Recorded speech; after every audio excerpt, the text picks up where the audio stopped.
monetary stability, maintaining a strong trust on public investment, keeping Atmanirbharta as a lodestar. We have built domestic manufacturing capacity, energy security, and reduced critical import dependencies. Simultaneously, we have ensured that citizens benefit from every action of the government, undertaking reforms to support employment generation, agricultural productivity, household purchasing power, and universal services to people. These measures have delivered a high growth rate of around 7%, and helped us make substantial strides in poverty reduction and improvement in the lives of our people.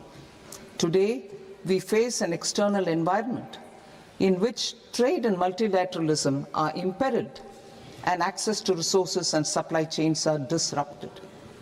New technologies are transforming production systems while sharply increasing demands on water, energy, and critical minerals. Ice cream खाने से मुझे दांतों में बहुत झंझनाहट होती थी। मेरी dentist towards Viksit Bharat with balancing ambition as a growing economy with expanding trade and expanding trade, India must also deeply integrate investment. India must also remain deeply As I begin part A, with global markets. I want to express my gratitude to the people for standing firmly with us as we forge our way together towards becoming one of the largest economies of the world. For standing firmly with us as we forge our way together towards our aim is to transform aspirations. Largest economies of the world.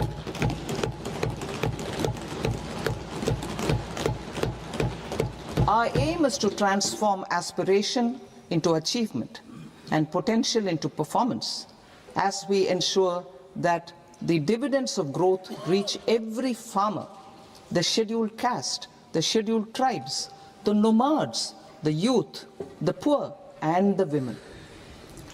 In Viksit Bharat Young Leaders Dialogue 2026, several innovative ideas were shared with our Prime Minister, which have inspired many of the proposals, making this a unique Yuva Shakti-driven budget.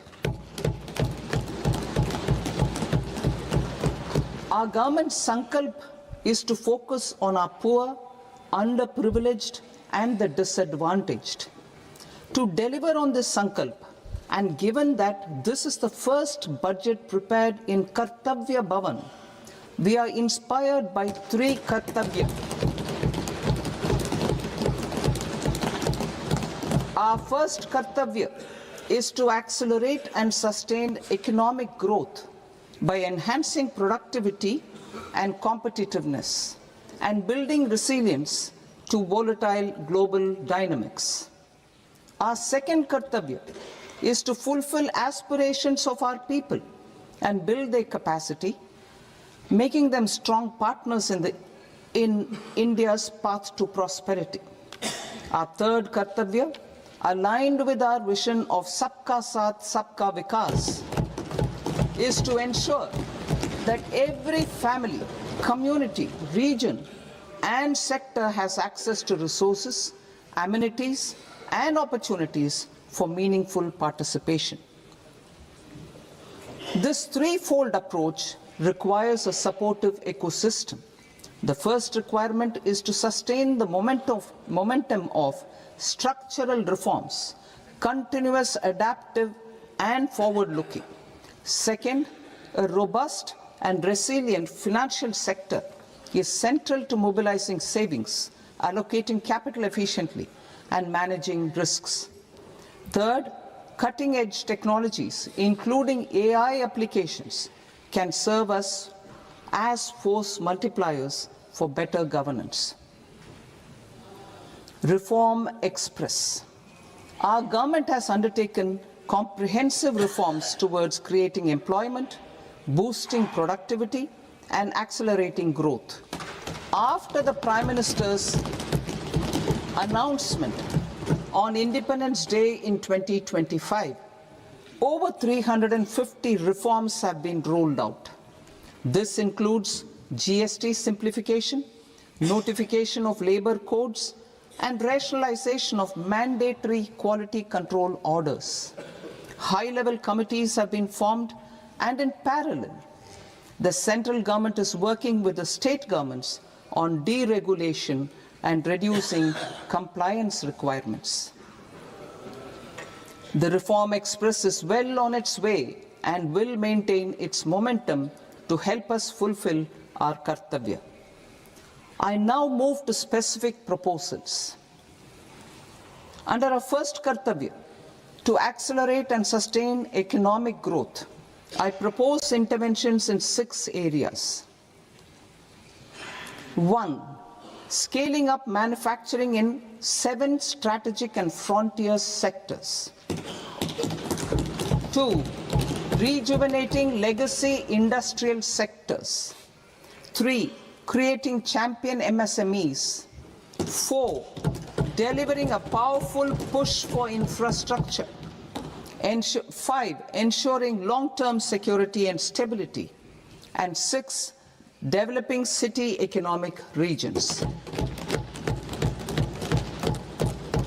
Scaling up of manufacturing in 7 strategic and frontier sectors.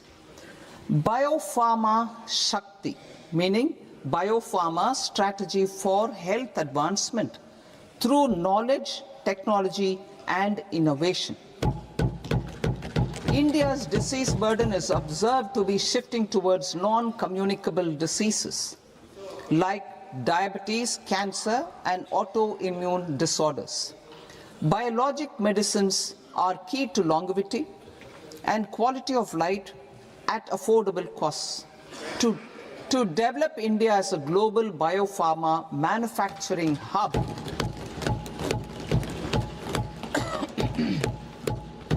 I propose the Biopharma Shakti with an outlay of 10,000 crores over the next 5 years. This will build the ecosystem for domestic production of biologics and biosimilars. The strategy will include a biopharma-focused network with 3 new national institutes of pharmaceutical education and research, popularly known as NIPERs, and upgrading 7 existing ones. It will also create a network of 1,000 accredited India clinical trials sites.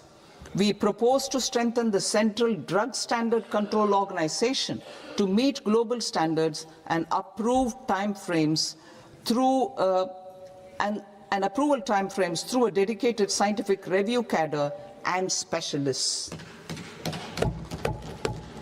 India's semiconductor mission 1.0 expanded India's semiconductor sector capabilities.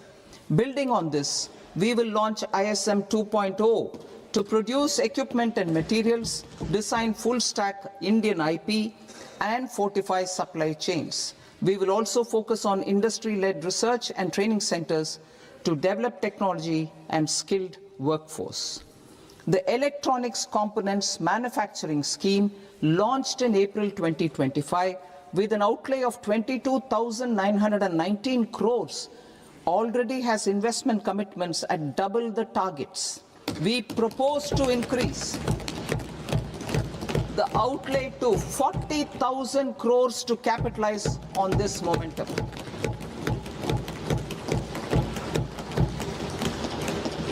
A scheme for rare earth permanent magnets was launched in 2025 November. We now propose to support the mineral-rich states of Odisha, Kerala, Andhra Pradesh, and Tamil Nadu to establish dedicated rare earth corridors to promote mining, processing, research, and manufacturing. To enhance domestic chemical production and reduction import dependency and reduce import dependency, we will launch a scheme to support states in establishing 3 dedicated chemical parks through challenge route on a cluster-based plug-and-play model. Strong capital goods.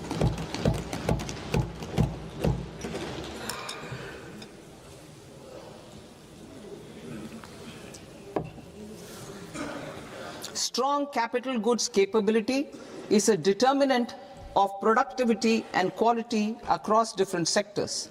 Towards building this capacity, I propose the following. High-tech tool rooms will be established by central public sector enterprises at 2 locations as digitally enabled automated service bureaus that locally design, test and manufacture high-precision components at scale and at lower cost. 2. A scheme for enhancement of construction and infrastructure equipments will be introduced to strengthen domestic manufacturing of high-value and technologically advanced CIE. This can range from lifts in a multi-storied apartment or firefighting equipment in multiplexes, large or small, and to tunnel boring equipments for building metros and high-altitude roads. I also propose a scheme for container manufacturing to create a globally competitive container manufacturing ecosystem with a budgetary allocation of 10,000 crores over a 5-year period. For the labor-intensive textile sector, I propose an integrated program with 5 subparts. 1. The National Fiber Scheme for Self-Reliance in Natural Fibers, such as silk, wool and jute, man-made fibers, and new-age fibers. Textile expansion and employment scheme to modernize traditional clusters with capital support for machinery, technology upgradation, and common testing and certification centers.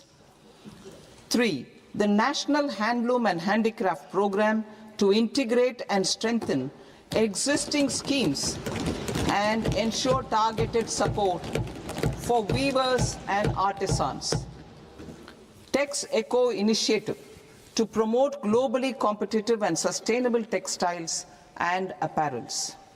Samarth 2.0 to modernize the upgrade the textile skilling ecosystem through collaboration with industry and academic institutions. Further, I propose to set up mega textile parks in challenge mode. They can also focus on bringing value addition to technical textiles. I propose to launch the Mahatma Gandhi Gram Swaraj initiative to strengthen khadi, handloom and handicrafts.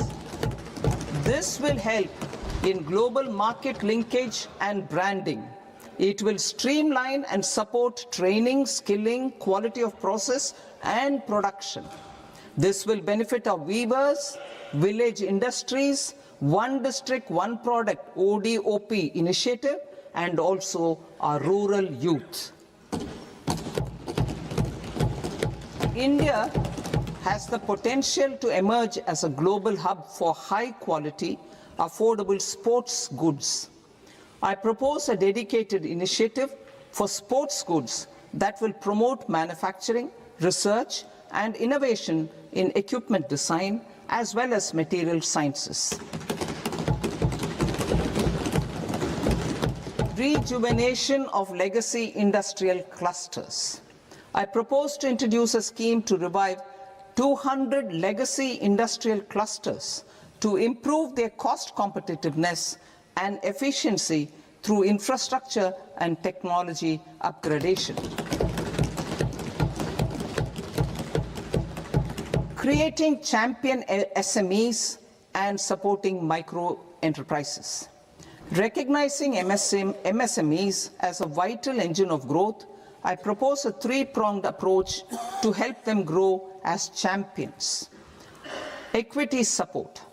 I propose to introduce a dedicated 10,000 crores SME growth fund to create future champions, incentivizing enterprises based on select criteria. I also propose to top up the Self-Reliant India Fund set up in 2021 with 2,000 crores to continue support to micro enterprises and maintain their access to risk capital. Liquidity support. With TREDS, more than 7 lakh crore has been made available to MSMEs. To leverage its full potential, I propose 4 measures. 1.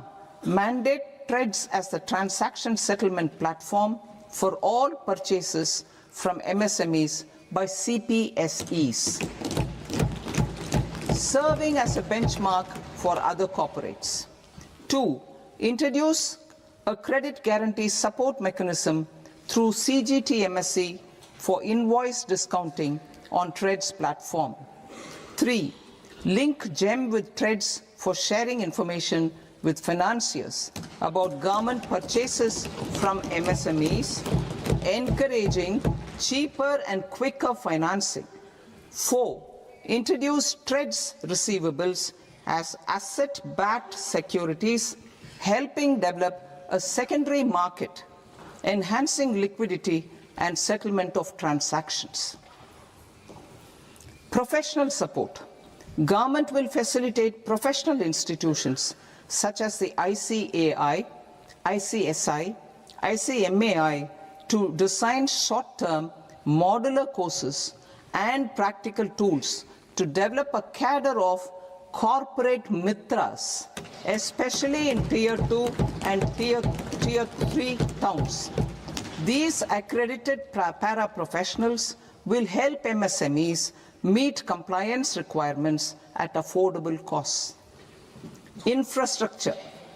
During this past decade, our government has undertaken several initiatives for large-scale enhancement of public infrastructure, including through new financing instruments such as Infrastructure Investment Trust (InvITs) and Real Estate Investment Trust (REITs), and institutions like NIIF and NABFID.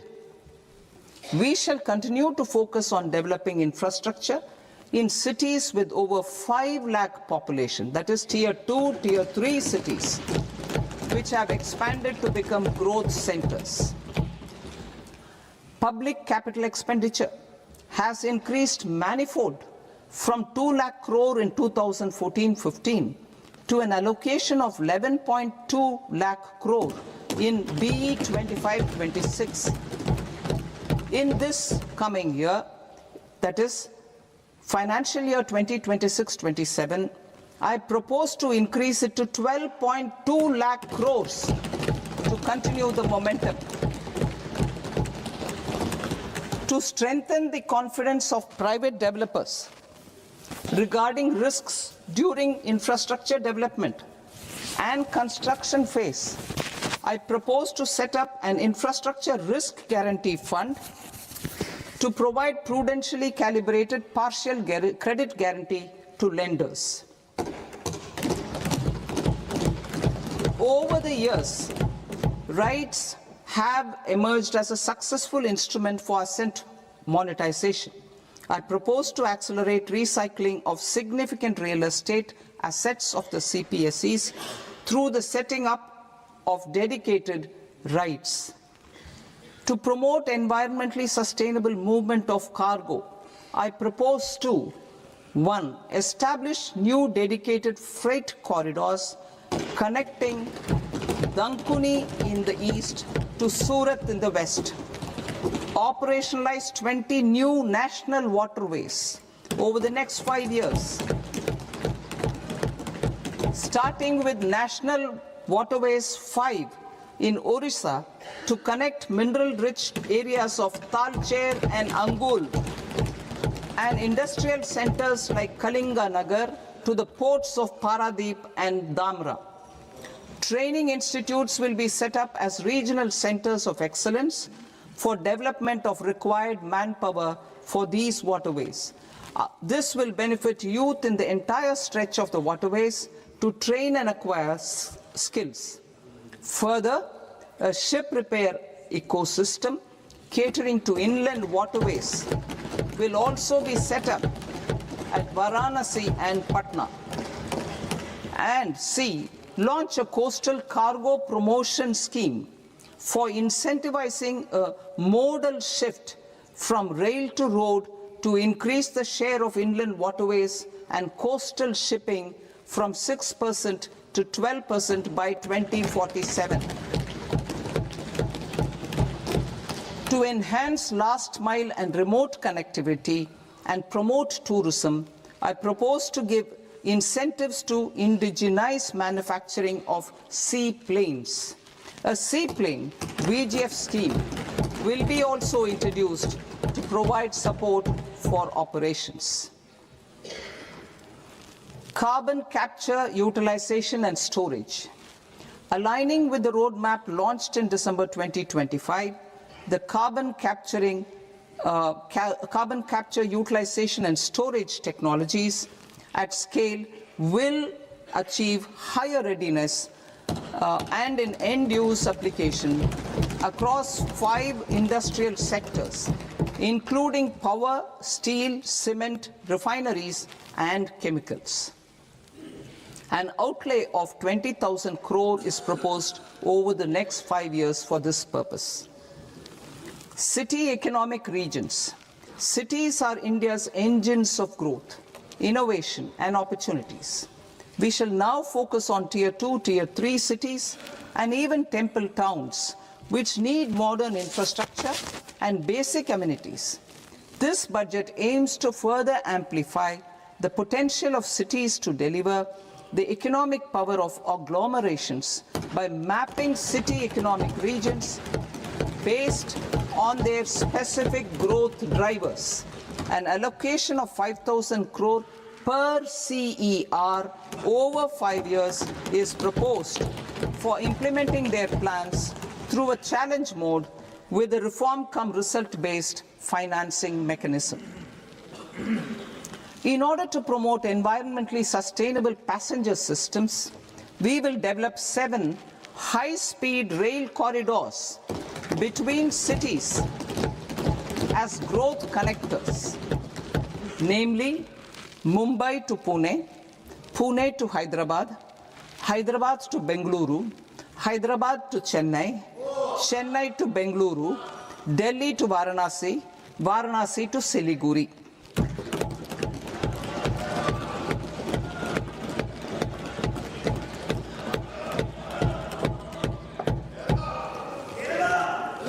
Financial sector.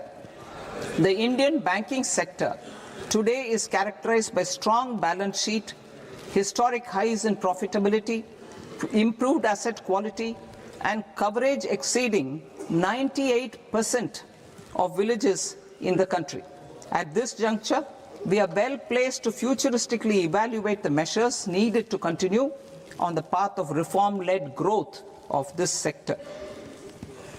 I propose setting up a high-level committee on banking for Vikasit Bharat.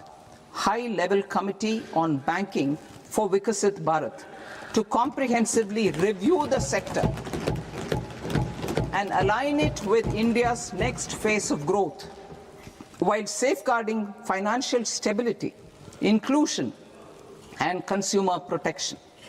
The vision for NBFCs for Vikasit Bharat has been outlined with clear targets for credit disbursement and technology adoption in order to achieve scale and improve efficiency in the public sector NBFCs.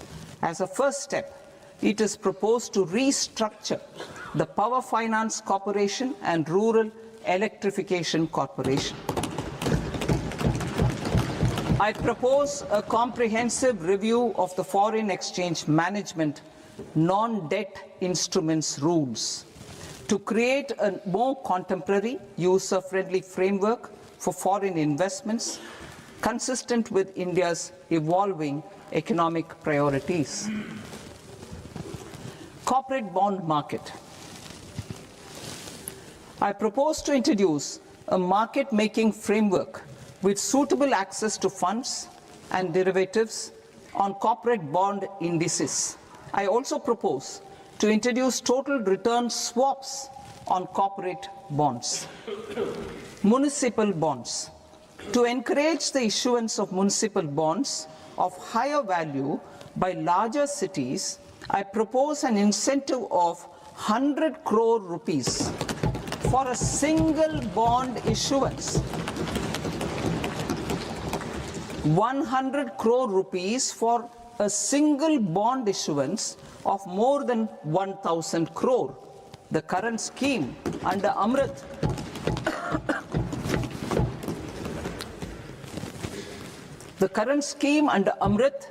which incentivizes issuances up to 200 crores only, will also continue to support smaller and medium towns.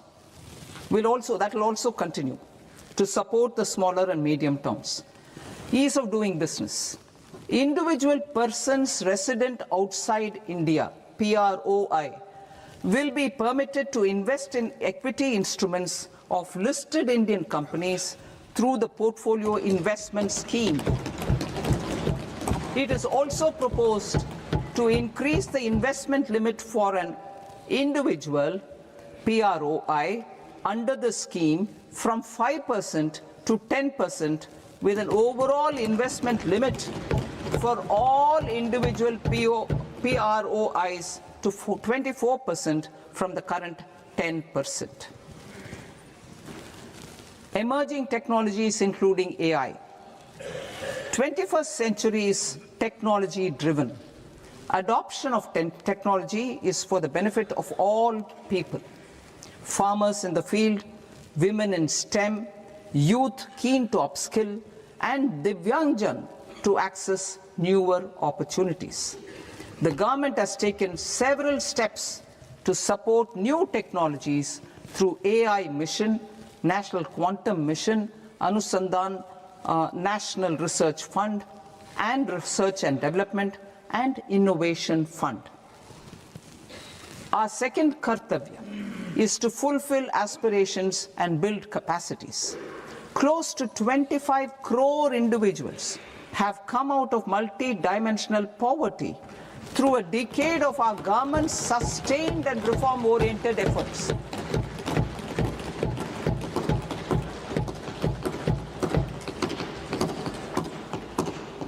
Our government has therefore decided to place a renewed emphasis on the service sector to provide a pathway to fulfilling aspirations of a youthful India with the following measures.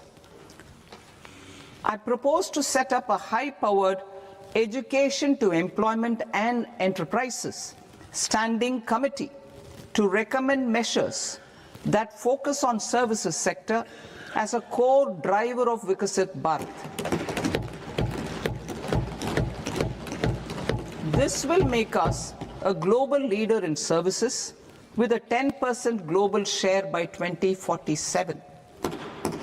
The committee will prioritize areas to optimize the potential for growth, employment, and exports.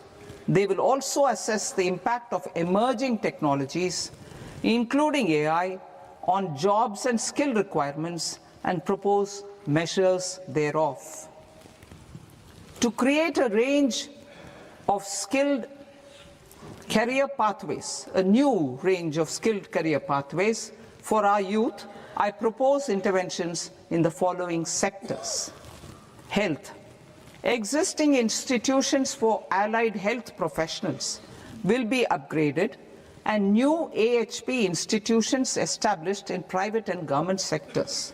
This will cover 10 selected disciplines, including optometry, radiology, anesthesia, OT technology, applied psychology and behavioral health, and add 1 lakh AHPs over the next 5 years.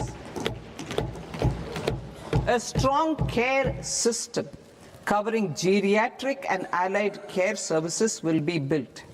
A variety of NSQF-aligned programs will be developed to train multi-skilled caregivers, combining core care and allied skills such as wellness, yoga, and operation of medical assistive devices.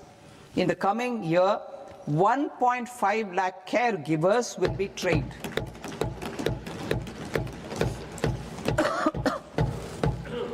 Hubs for medical value tourism. To promote India as a hub for medical tourism services, I propose to launch a scheme to support states in establishing 5 regional medical hubs in partnership with the private sector. These hubs will serve as integrated healthcare complexes that combine medical, educational and research facilities. They will have Ayush centers, medical value tourism facilitation centers, and infrastructure for diagnostics, post-care and rehabilitation. These hubs will provide diverse opportunities, job opportunities for health professionals, including doctors and AHPs.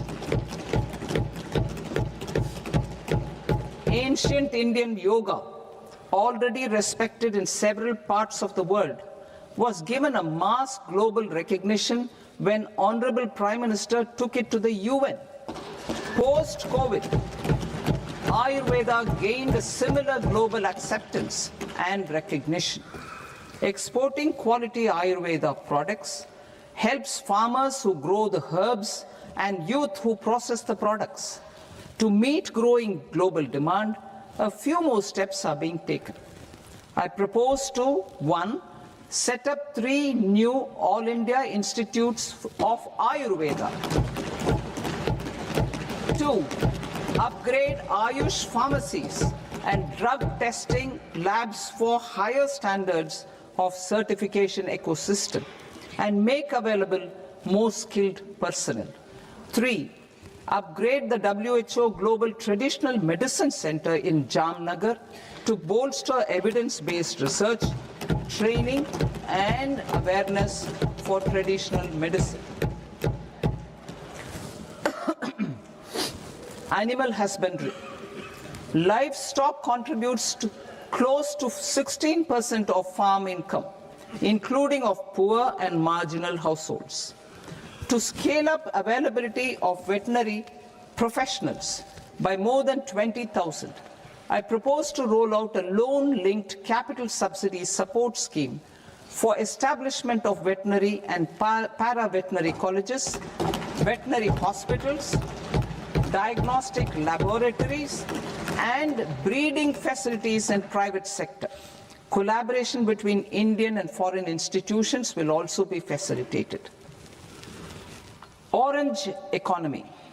India's animation, visual effects, gaming and comics sector, AVGC sector, is a growing industry projected to require 2 million professionals by 2030.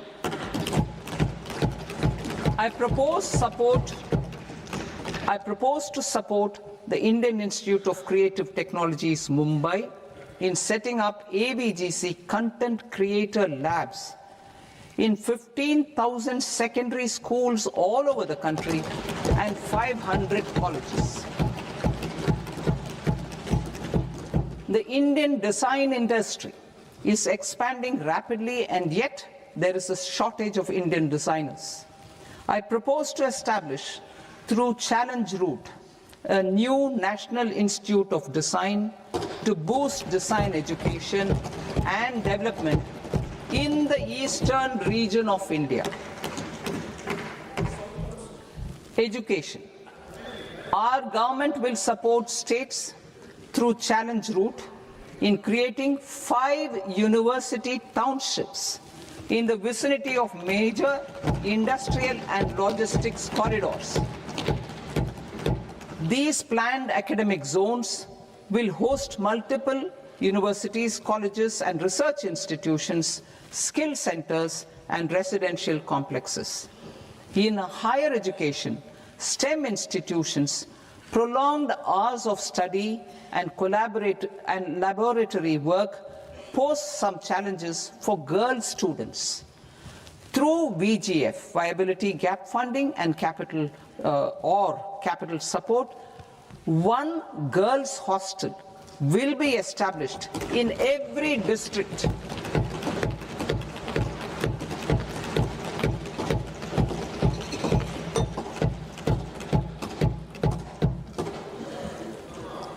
To promote astrophysics and astronomy, via immersive experiences.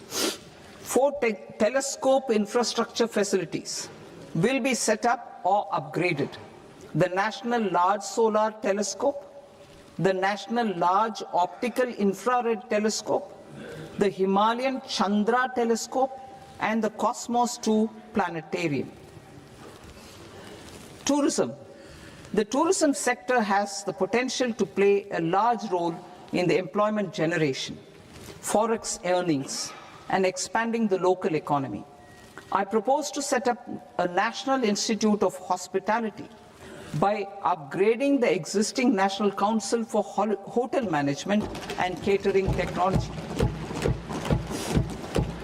It will function as a bridge between academia, industry, and government.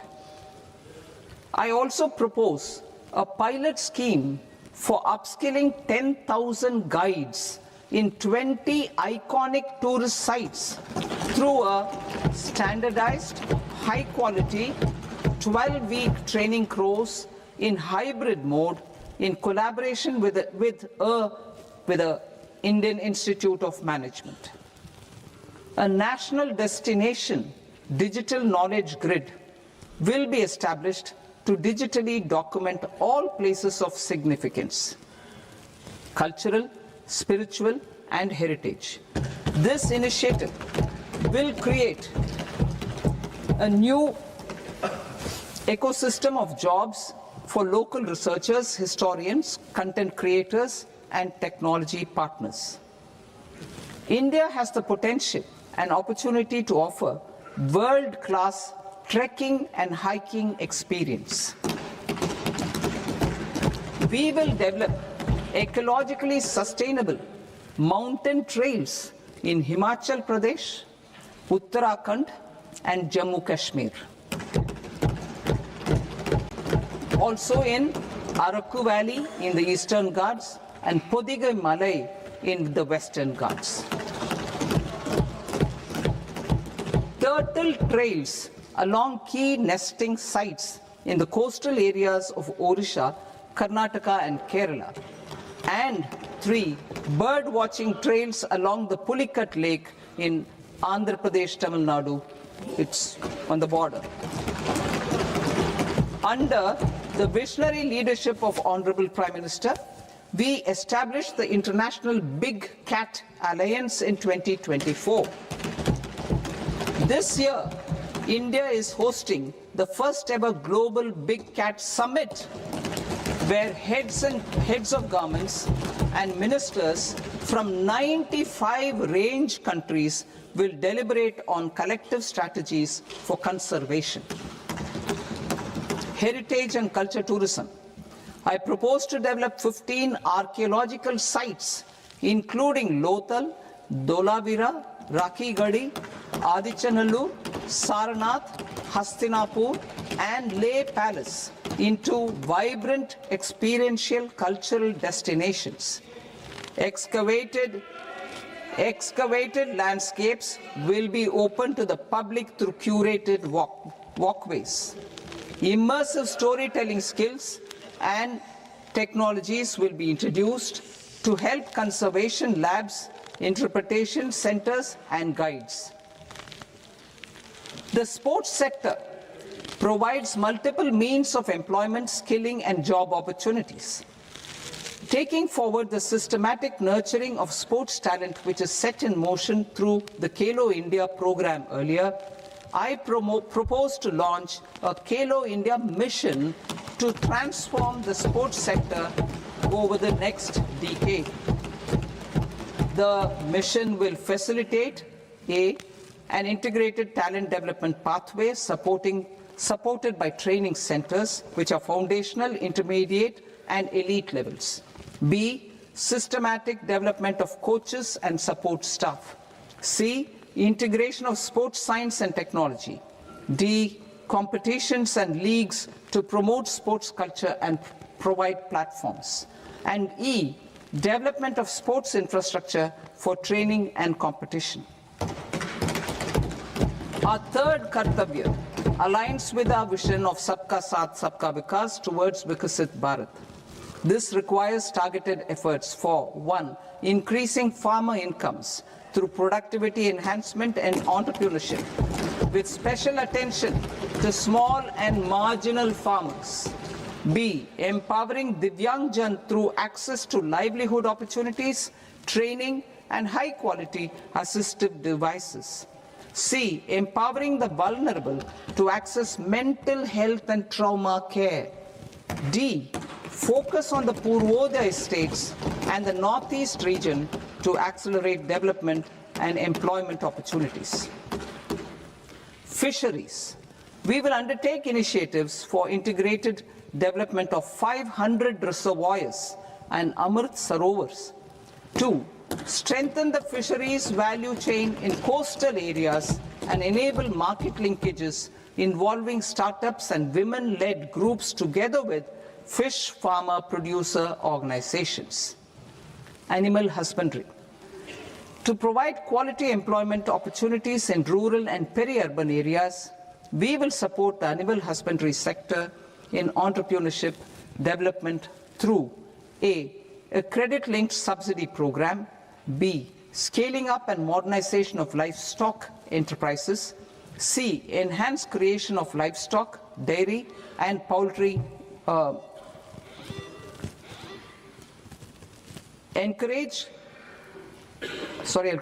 Enhanced creation of livestock, dairy, and poultry-focused integrated value chains. And D. Encourage creation of livestock farmer-producer organizations. High-value agriculture. To diversify farm outputs, increase productivity, enhance farmers' incomes, and create new employment opportunities, we will support high-value crops such as coconut, sandalwood, cocoa, cashew in the coastal areas, agar trees in northeast, and nuts such as almonds, walnuts, and pine nuts in our hilly regions.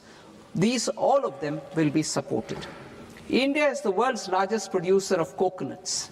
About 30 million people, including nearly 10 million farmers, depend on coconuts for their livelihood. To further enhance competitiveness in coconut production, I propose a coconut promotion scheme to increase production and enhance productivity through various interventions, including replacing and non-productive trees with new saplings or plants or varieties in major coconut growing states. A dedicated program is proposed for Indian cashew and cocoa to make India self-reliant in raw cashew and coconut production and processing, enhance export competitiveness, and transform Indian cashew and Indian cocoa into premium global brands by 2030. Sandalwood. Sandalwood is closely linked to India's social and cultural heritage. Our government will partner with state governments to promote focused cultivation and post-harvest processing to restore the glory of the Indian sandalwood ecosystem, to rejuvenate old, low-yielding orchards, and expand high-density cultivation of walnuts, almonds, and pine nuts. We will support a dedicated program to enhance farmer incomes and in bringing value addition by engaging youth. Bharat Vistar, that is virtually integrated system to access agricultural resources. I propose to launch Bharat Vistar, a multilingual AI tool that shall integrate the AgriStack portals and the ICAR package on agricultural practices with AI systems. This will enhance farm productivity, enable better decisions for farmers, and reduce risk by providing customized advisory support. She-Marts for rural women-led enterprises. Building on the success of Lakpati Didi program, I propose to help women take the next step from credit-linked livelihoods to being owners of enterprises, self-help entrepreneur, she, marts will be set up as community-owned retail outlets within the cluster-level federations through enhanced and innovative financing instruments. Empowering Divyangjan. Divyangjan Kaushal Yojana. Information technology, AVGC sectors, hospitality and food and beverages sectors often offer task-oriented and process-driven roles which are suitable for Divyangjan. We will ensure dignified livelihood opportunities through industry-relevant and customized training specific to each Divyangjan group. Divyang Sahara Yojana. Timely access to high-quality assistive devices for all eligible Divyangjan is a fundamental need. I propose to 1. Support the Artificial Limbs Manufacturing Corporation of India, Alimco, to set up and to scale up production of assistive devices, invest in R&D and AI integration, strengthen PM Divyasha Kendras, and support setting up of assistive technology marts as modern retail style centers where Divyangjan and senior citizens can see, try and purchase assistive products. Reaffirming our commitment to mental health and trauma care. There are no national institutes for mental health care in North India. We will therefore set up a NIMHANS 2 and also upgrade national mental health institutes in Ranchi and in Tezpur as regional apex institutions. Emergencies expose families, particularly the poor and vulnerable, to unexpected expenditure. We will strengthen and increase these capacities by 50% in district hospitals by establishing emergency and trauma care centers. Focus on Purvodaya states and northeastern regions. Purvodaya. I propose the development of an integrated East Coast industrial corridor with a well-connected node at Durgapur, creation of 5 tourism destinations in 5 Purvodaya states, and the provision of 4,000 e-buses. Buddhist sites in northeastern region. The northeastern region is a civilizational confluence of Theravada and Mahayana or Vajrayana traditions. I propose to launch a scheme for development of Buddhist circuits in Arunachal Pradesh, Sikkim, Assam, Manipur, Mizoram, and Tripura. The scheme will cover preservation of temples and monasteries, pilgrimage interpretation centers, connectivity, and pilgrim amenities. 16th Finance Commission. On 17th November 2025, the 16th Finance Commission submitted its report to the President. As mandated under Article 281 of the Constitution, the government is to lay the report along with the explanatory memorandum on the action taken report on the recommendations of the Commission in Parliament, which, Sir, Honourable Speaker, you've allowed me to do at the commencement of this session. The government has accepted the recommendation of the Commission to retain the vertical share of devolution at 41%. As recommended by the Commission, I have provided 1.4 lakh crores of rupees to the states for the year 2026-2027 as Finance Commission grants. These include rural and urban local body and disaster management grants. Fiscal consolidation. Government has been delivering on our fiscal commitments consistently without compromising on social needs. To strive towards accepted standards of fiscal management in Budget 25-26, I had indicated that the central government would target reaching a debt to GDP ratio of 50 plus or minus 1% by 2030-31. In line with this, the debt to GDP ratio is estimated to be 55.6% of GDP in BE 26-27, compared to 56.1% of GDP in RE 25-26.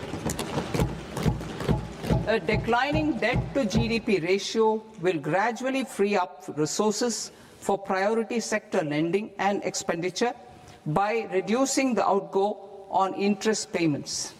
One of the main operational instruments for debt targeting is the fiscal deficit.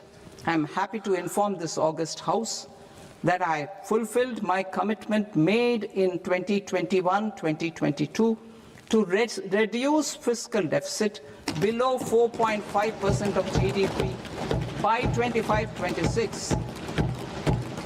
In RE 25-26, the fiscal deficit has been estimated at par with BE of 2025-26 at 4.4% of GDP.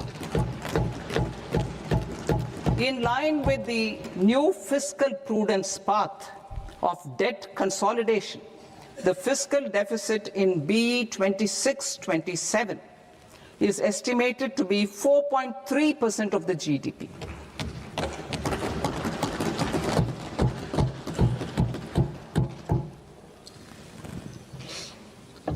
The revised estimates of the non-debt receipts are 34 lakh crore rupees, of which the centre's net tax receipts are 26.7 lakh crore.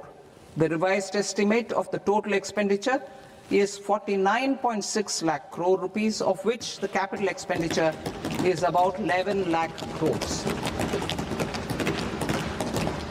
Budget estimates 2026 to 2027. Coming to 26-27, the non-debt receipts and the total expenditure are estimated as 36.5 lakh crore and 53.5 lakh crore respectively. The centre's net tax receipts are estimated at 28.7 lakh crore rupees. To finance the fiscal deficit, the net market borrowings from dated securities are estimated at 11.7 lakh crore rupees. The balance financing is expected to come from small savings and other sources. The gross market borrowings are estimated at 17.2 lakh crore rupees. I'll now move to Part B. Part B, direct taxes.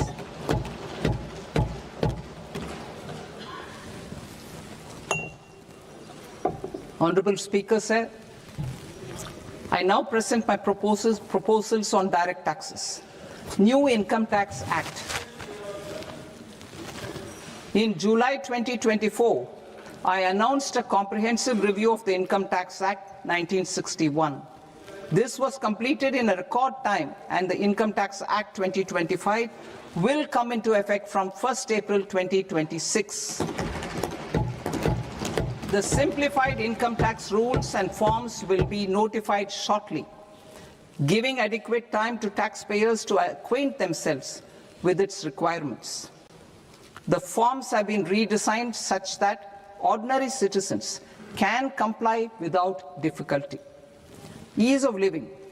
I propose that any interest awarded by the Motor Accident Claims Tribunal to a natural person will be exempt from income tax, and any TDS on this account will be done away with. I propose to reduce TCS rate on the sale of overseas tour program package from the current 5% and 20% to 2% without any stipulation of amount. I propose to reduce TCS rate for pursuing education and for medical purposes under the Liberalized Remittance Scheme, popularly known as LRS, from 5% to 2%. Supply of manpower services is proposed to be specifically brought within the ambit of payment to contractors for the purpose of TDS to avoid ambiguity. Thus, TDS on these services will be at the rate of either 1% or 2% only. I propose a scheme for small taxpayers wherein a rule-based automated process will enable obtaining a lower or nil deduction certificate instead of filing an application with the assessing officer. For the ease of taxpayer holding securities in multiple companies, I propose to enable depositories to accept Form 15G or Form 15H from the investor and provide it directly to various relevant companies. I propose to extend time available for revising returns from 31st December to up to 31st March with the payment of a nominal fee. I also propose to stagger the timeline for filing of tax returns. Individuals with ITR 1 and ITR 2 returns will continue to file till 31st July, and non-audit business cases or trusts are proposed to be allowed time till 31st August. TDS on sale of immovable property by a non-resident is proposed to be deducted and deposited through resident buyers and his or her PAN-based challan instead of requiring a TAN, which is a temporary accounting number. To address practical issues of small taxpayers like students, young professionals, tech employees, relocated NRIs, and such others, I propose to introduce a one-time 6-month foreign asset disclosure scheme for these taxpayers to disclose income or assets below a certain size. This scheme would be applicable for two categories of taxpayers, namely, A, who did not disclose their overseas income or assets, and B, who disclosed their overseas income and or paid due tax but could not declare the asset acquired. For category A, the limit of undisclosed income or asset is proposed to be up to 1 crore rupees. They need to pay 30% of fair market value of asset or 30% of undisclosed income as tax and 30% as additional income tax in lieu of penalty, and would thereby get immunity from prosecution. For category B, asset value is proposed to be up to 5 crore rupees. Here, immunity from both penalty and prosecution will be available with a payment of fee of 1 lakh rupees. Rationalizing penalty and prosecution. Multiplicity of proceedings are hindrance to the ease of doing business. I propose to integrate assessment and penalty proceedings by way of a common order for both. There will be no interest liability on the taxpayer on the penalty amount for the period of appeal before the first appellate authority, irrespective of the outcome of appeal process. Further, quantum of prepayment is being reduced from 20% to 10% and will continue to be calculated only on core tax demand. As an additional measure for reducing litigation, I propose to allow taxpayers to update their returns even after reassessment proceedings have been initiated, and an additional 10% tax rate over and above the rate applicable for the relevant year. The assessing officer will then use only this updated return in his proceedings. There is already a framework for immunity from penalty and prosecution in the cases of underreporting.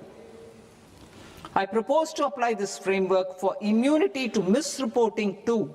However, in such a case, the taxpayer will need to pay 100% of the tax amount as an additional income tax over and above the tax and interest due. Penalties for certain technical defaults, such as failure to get accounts audited, non-furnishing of transfer pricing audit report, and default in furnishing statement for financial transactions are proposed to be converted into fee.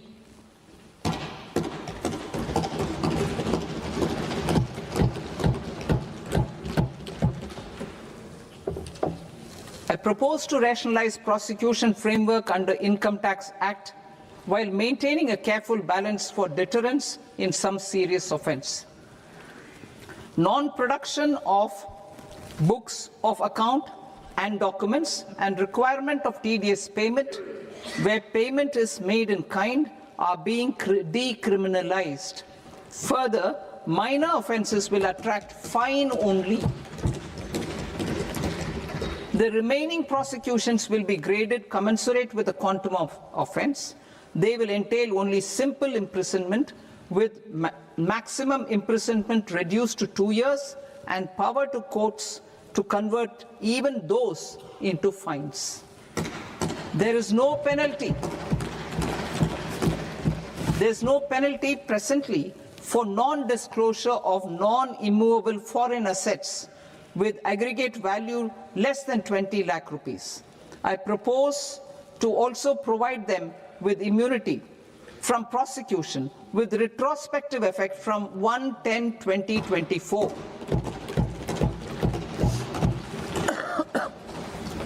Cooperatives. Deduction is already allowed to a primary cooperative society engaged in supplying milk, oilseeds, fruits or vegetables raised or grown by its members. I propose to extend this deduction to also include supply of cattle feed and cotton seed produced by its members. I propose to allow inter-cooperative society dividend income as deduction under the new tax regime to the extent it is further distributed to its members. I further propose to allow exemption for a period of 3 years to dividend income received by a notified national cooperative federation on their investments made in companies up to 31/1/2026. This exemption would be allowed only for dividends further distributed to its member cooperatives. Supporting IT sector as India's growth engine. India is a global leader in software development services, IT-enabled services, knowledge process outsourcing services, and contract R&D services relating to software development. These businesses and their segments are quite interconnected with each other. All these services are proposed to be clubbed under a single category of information technology services with a common safe harbor margin of 15.5% applicable to all. The threshold for availing safe harbor for IT services is being enhanced substantially from 300 crore rupees to 2,000 crore rupees. Safe harbor for IT services shall be approved by an automated rule-driven process without any need for tax officer to examine and accept the application. Once applied by an IT services company, the same safe harbor can be continued for a period of 5 years at a stretch at its choice. For IT services companies who want to conclude advanced pricing agreement, APA, I propose to fast-track unilateral APA process for IT services and endeavor to conclude it within a period of 2 years. The period of 2 years can be extended by a further period of 6 months on taxpayers' request. I propose to extend the facility of modified returns available to the entity entering APA to its associated entities also. Attracting global business and investment. Recognizing the need to enable critical infrastructure and boost investment in data centers, I propose to provide tax holiday till 2047 to any foreign company that provides cloud services to customers globally by using data center services from India. It will, however, need to provide services to Indian customers through an Indian reseller entity. I also propose to provide a safe harbor of 15% on cost in case the company providing data center services from India is a related entity. To harness the efficiency of just-in-time logistics for electronic manufacturing, I propose to provide safe harbor to non-residents for component warehousing in a bonded warehouse at a profit margin of 2% of the invoice value. The resultant tax of about 0.7% will be much lower than in competing jurisdictions. To provide fillip to toll manufacturing in India, I propose to provide exemption from income tax for 5 years to any non-resident who provides capital goods, equipment, or tooling to any toll manufacturer in a bonded zone. To encourage vast pool of global talent to work in India for a longer period of time, I propose to provide exemption to global, non-India sourced income of a non-resident expert for a stay period of 5 years under notified schemes. I propose to provide exemption from minimum alternate tax, the MAT, to all non-residents who pay tax on presumptive basis. Tax administration. I propose to constitute a joint committee of Ministry of Corporate Affairs and Central Board of Direct Taxes for incorporating the requirements of income computation and disclosure standards, the ICDS, in the Indian Accounting Standards, IND AS itself. Separate accounting requirement based on ICDS will be done away with from the tax year 27-28. To support Prime Minister Modi's vision of homegrown accounting and advisory firms to become global leaders, I propose to rationalize the definition of accountant for the purposes of safe harbor rules. Other tax proposals. Change in taxation of buyback was brought in to address the improper use of buyback route by promoters. In the interest of minority shareholders, I propose to tax buyback for all types of shareholders as capital gains. However, to disincentivize misuse of tax arbitrage, promoters will pay an additional buyback tax. This will make effective tax 22% for corporate promoters. For non-corporate promoters, the effective tax will be 30%. TCS rate for sellers of specific goods, namely alcoholic liquor, scrap, and minerals, will be rationalized to 2%, and that on tendu leaves will be reduced from 5% to 2%. I propose to raise the STT on futures to 0.05% from the present 0.02%. STT on options premium and exercise of options are both proposed to be raised to 0.15% from the present rate of 0.1% and 0.125% respectively.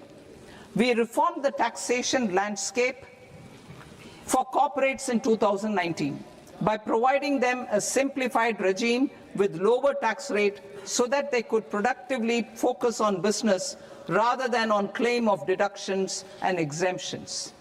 To encourage companies to shift to the new regime, set off of brought forward MAT credit, minimum alternate tax credit, is proposed to be allowed to companies only in the new regime.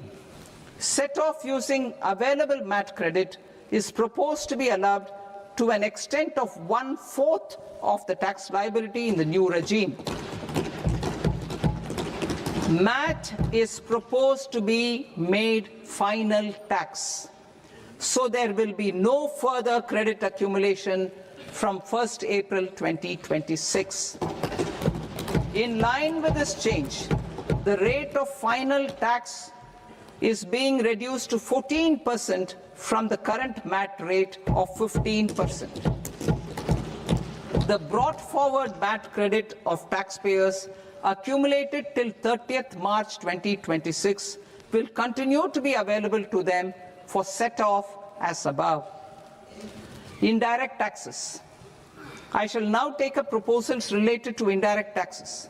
My proposals for customs and central excise aim to further simplify the tariff structure, support domestic manufacturing, promote export competitiveness, and correct inversion in duty.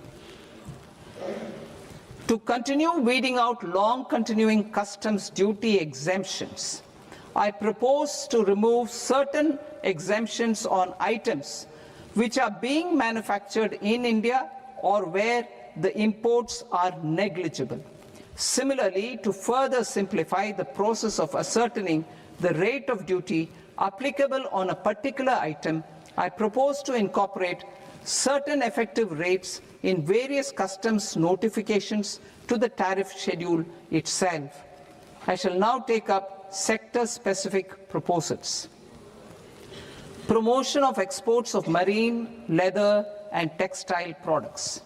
I propose to increase the limit for duty-free imports of specified inputs used for processing seafoods for export from the current 1% to 3% of FOB value of the previous year's export turnover. I also propose to allow duty-free imports of specified inputs, which is currently available for exports of leather or synthetic footwear, to exports of shoe uppers as well.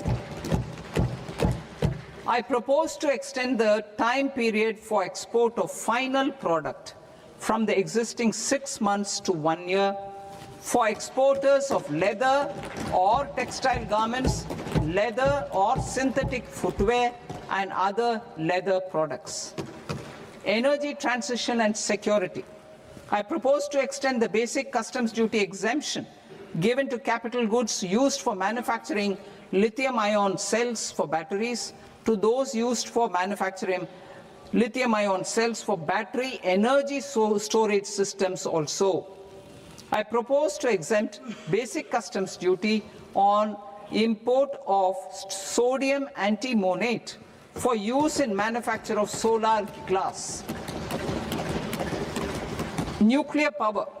I propose to extend the existing basic customs duty exemption on imports of goods required for nuclear power projects till the year 2035 and expand it for all nuclear plants irrespective of their capacity.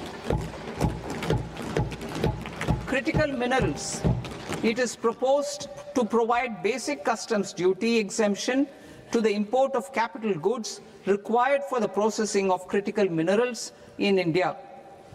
Biogas blended CNG. I propose to exclude the entire value of biogas while calculating the central excise duty payable on biogas blended CNG. Civil and defense aviation. I propose to exempt basic customs duty on components and parts required for the manufacture of civilian training and other aircrafts. It is proposed to exempt basic customs duty on raw materials imported for the manufacture of parts of aircraft to be used in maintenance, repair, or overall requirements by units in the defense sector. Electronics. To deepen value addition in the consumer electronics sector, I propose to exempt basic customs duty on specified parts used in the manufacture of microwave ovens.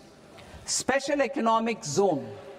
To address the concerns arising about utilization of capacity by manufacturing units in the special economic zones due to global trade disruptions, I propose as a special one-time measure to facilitate sales by eligible manufacturing units in SEZs to the domestic tariff area at concessional rates of duty. The quantity of such sales will be limited to a prescribed proportion of their exports.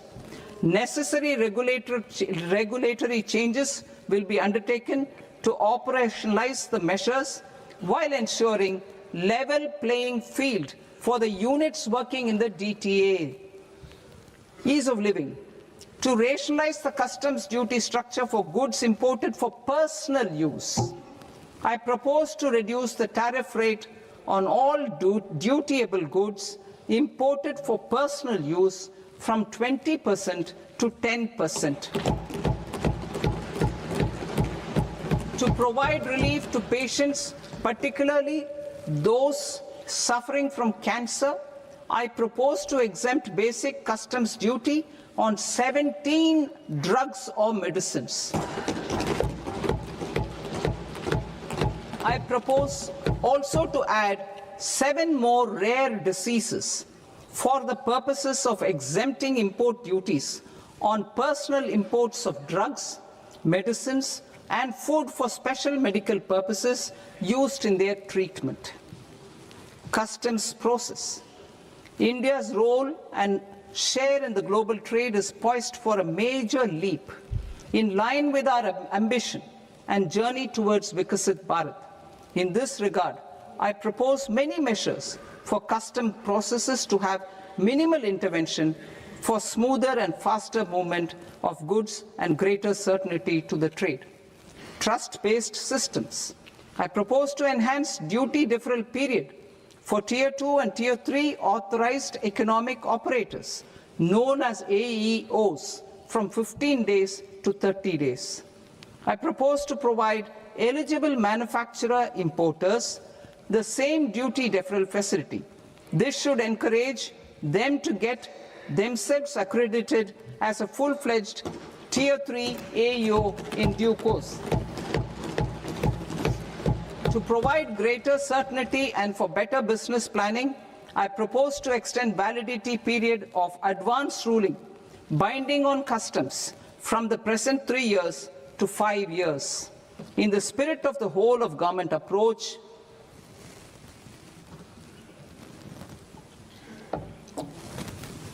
government agencies will be encouraged to leverage AEO accreditation for preferential treatment in clearing their cargo. Regular importers with trusted long-standing supply chains will be recognized in the risk system so that the need for verification of their cargo every time can be minimized. Export cargo using electronic sealing. Export cargo using electronic sealing will be provided through clearance from the factory premises to the ship. For import of goods not needing any compliance, filing of bill of entry by a trusted importer and arrival of goods will automatically notify customs for completing their clearance formalities. This will enable goods to be released immediately on arrival. The customs warehouse framework will be transformed into a warehouse operator-centric system with a self-declarations, electronic tracking, and risk-based audit. These reforms will move away from the current system of officer-dependent approvals and reduce transaction delays and compliance costs.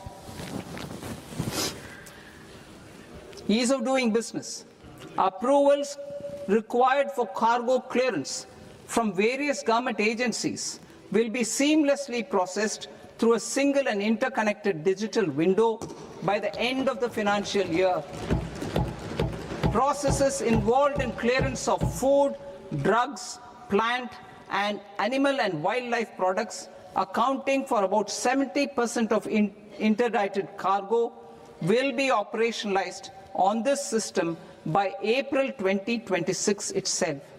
For goods not having any compliance requirement, clearance will be done by customs immediately after online registration is completed by the importer, subject to the payment of duty.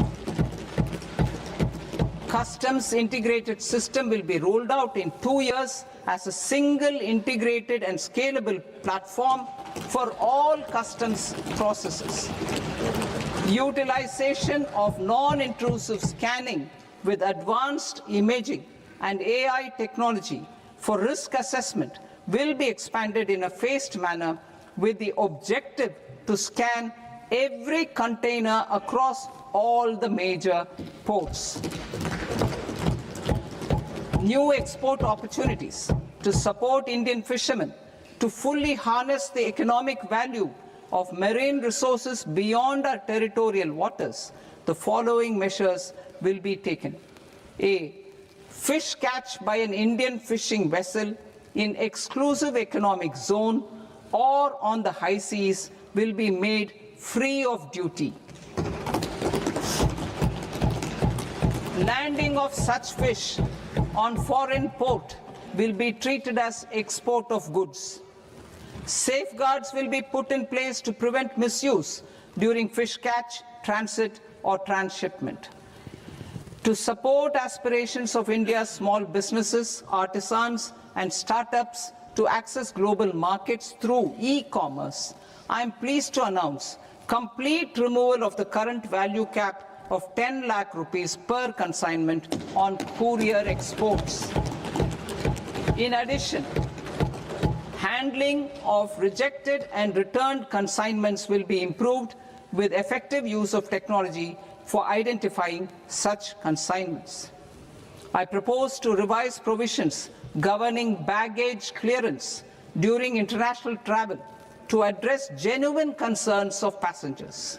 The revised rules will enhance duty-free allowances in line with the present-day travel realities and provide clarity in temporary carriage of goods brought in or taken out. There are honest taxpayers who are willing to settle disputes by paying all their dues, but they get deterred due to negative connotation associated with penalty. They will now be able to close cases by paying an additional amount in lieu of penalty. Honorable Speaker, sir, with this, I commend the budget to this august House. Jai Hind.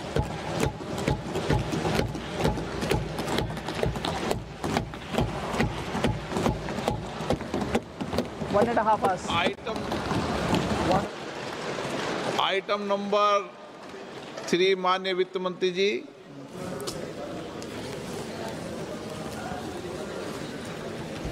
Item number 2, sir. 3.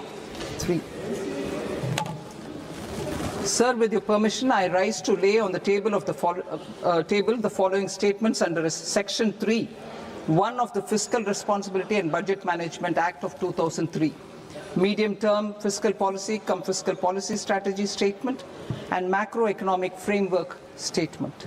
Item number 4 माननीय वित्त मंत्री जी। Sir, with your permission, I move for leave to introduce the Finance Bill 2026. प्रश्न ये कि विधेयक को पुनर्स्थापित करने की अनुमति प्रदान की जाए। जो सदस्य इस पक्ष में हाँ गए, जो सदस्य विरोध में ना गए, मेरे विचार में निर्णय हाँ वालों के पक्ष में, हाँ वालों के पक्ष में अनुमति प्रदान की जाती है। माननीय मंत्री जी, अब विधेयक पुनर्स्थापित करें। Sir, I introduce the bill. माननीय सदस्यगण, आपको सूचित किया जाता है कि माननीय वित्त मंत्री जी के बजट भाषण की कॉपी पब्लिकेशन काउंटर पर ली जाती है। बजट भाषण और बजट से संबंधित दस्तावेज आपके मोबाइल फोन और मेंबर पोर्टल्स पर ही उपलब्ध है। सभा की कार्रवाई कल सोमवार दिनांक 2 फरवरी 2026 को प्राप्त 11 बजे तक के लिए स्थगित की जाती है।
तो ये सीधी तस्वीरें हम आपको दिखा रहे हैं राष्ट्रपति भवन से। राष्ट्रपति द्रौपदी मुर्मू वहां से रवाना हो रही हैं संसद भवन के लिए। अब से कुछ ही देर में वो संसद भवन पहुंचेंगी।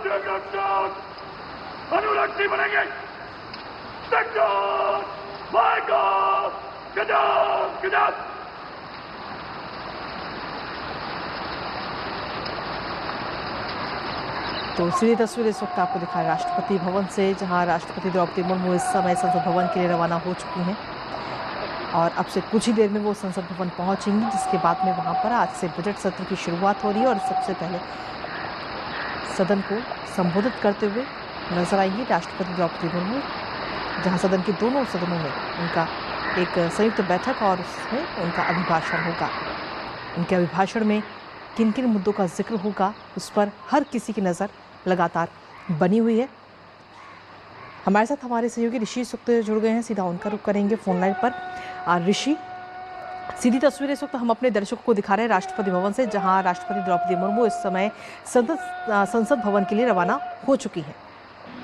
बिल्कुल, देखिए इस समय राष्ट्रपति भवन से राष्ट्रपति इस समय धीरे धीरे विजय चौक की ओर बढ़ रही हैं और हम जानते हैं कि राष्ट्रपति का जो अंगरक्षक दल है उसके मौजूदगी में उनके साथ ये काफिला रवाना हो रहा है जी। और हम जानते हैं कि इस जो राष्ट्रपति का जो काफिला होता है इसकी एक अलग खासियत है, जिसमें जो घुड़सवार होते हैं और जो उनकी जो पूरी रूपरेखा होती है, उनकी जो ड्रेस होती है, सब कुछ तय होता है और इन अंगरक्षकों को विशेष भर्ती के माध्यम से राष्ट्रपति भवन में राष्ट्रपति की अंगरक्षक के तौर पर इनको भर्ती किया जाता है। तो एक कह सकते हैं कि भारतीय लोकतंत्र की शान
तो ये तस्वीरें इस वक्त आपको दिखा रहे हैं राष्ट्रपति द्रौपदी मुर्मू अब से कुछ ही देर में संसद भवन पहुंचने वाली। उनका जो ये पूरा विशेष काफिला है वो इस समय राष्ट्रपति भवन से रवाना हो चुका है।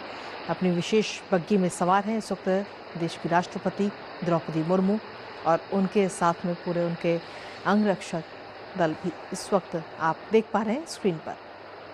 तो ये सीधी तस्वीरें राष्ट्रपति भवन से निकलता हुआ महामहिम का ये पूरा काफिला अब से कुछ ही देर में जब वो संसद भवन पहुंचेंगी तो वहां पर सदन की जो संयुक्त बैठक है उसको संबोधित करेंगी। उनका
तो ये पूरा काफिला इस समय आप देख रहे हैं राष्ट्रपति भवन से ये काफिला निकला है देश की राष्ट्रपति द्रौपदी मुर्मू का और अब से कुछ ही देर में संसद ये पूरा काफिला पहुंचेगा जहां राष्ट्रपति द्रौपदी मुर्मू का अभिभाषण होगा।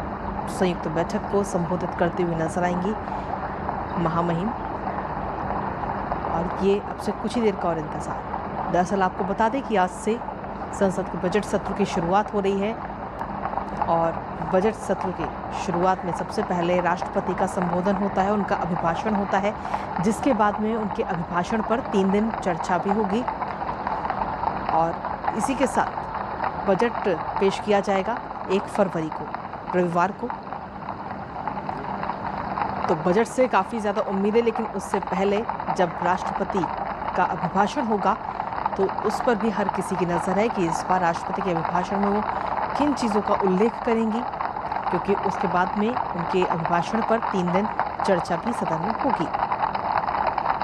तो फिलहाल ये पूरा अपनी विशेष बग्गी में सवार है इस वक्त महामहिम और उनके साथ में उनके अंगरक्षक बल और सीधी तस्वीरें आपको दिखा रहे हैं। राष्ट्रपति भवन से ये काफिला, उनका विशेष काफिला निकल चुका है, रवाना हो चुका है संसद भवन के लिए। अब से कुछ ही देर में वो संसद भवन पहुंचेंगी जहां पर उनका अभिभाषण होगा। काफ़ी खास रहता है आज का ये दिन। अपनी विशेष बग्गी में इस वक्त महामहिम सवार हैं और उनका ये विशेष काफिला अब से कुछ ही देर का और इंतज़ार जब संसद भवन ये विशेष काफिला पहुंचेगा।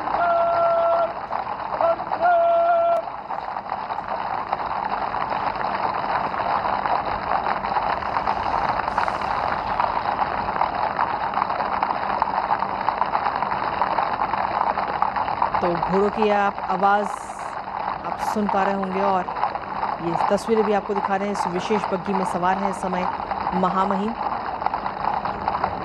और ये विजय चौक इस समय ये काफिला पहुंच चुका है और बस संसद भवन पहुंचने में कुछ ही देर का और समय। जब राष्ट्रपति का अभिभाषण होगा तो उसमें कौन कौन से मुद्दों का जिक्र किया जाता है इस पर हर किसी की नज़र है, क्योंकि उसके बाद में 3 दिन उस पर चर्चा भी होनी है, विशेष चर्चा उस पर होगी सदन में। तो ऐसे में ये तस्वीरें इस वक्त आपको हम दिखा रहे हैं, ये एरियल शॉट, और ये पूरा काफिला इस वक्त संसद भवन की ओर रवाना हो चुका है।